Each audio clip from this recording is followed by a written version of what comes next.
రాష్ట్రంలో ఉన్న ప్రజలంతా ఒక్కసారి సీతక్క మాటలు వినుర్రి.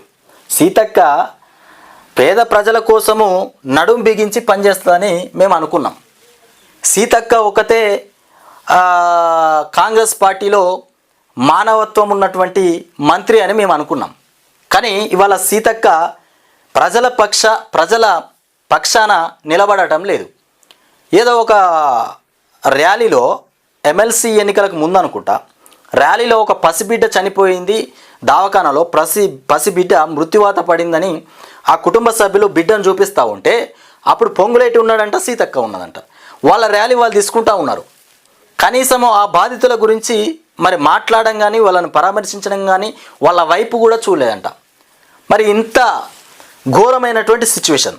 మరి గతంలో సీతక్క ఎమ్మెల్యేగా ఉన్నప్పుడు ఆ గిరిజన వాసుల తండాలకు వెళ్ళి సరుకులు ఇచ్చింది, కరోనా సమయంలో కూడా ఆహార పదార్థాలు అందించింది, వాళ్ళను మంచిగా కాపాడుకున్నది అనేటువంటి వార్తలు అయితే వచ్చినాయి.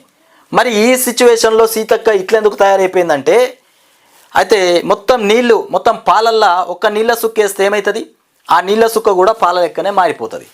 అంటే సీతక్క ఒక్కటి మంచిదైనంత మాత్రాన, సీతక్క ఆమె మంచి వ్యక్తి అయినంత మాత్రాన ఇక్కడ మిగతా వాళ్ళంతా కూడా మంచోళ్ళు కావాలని లేదు.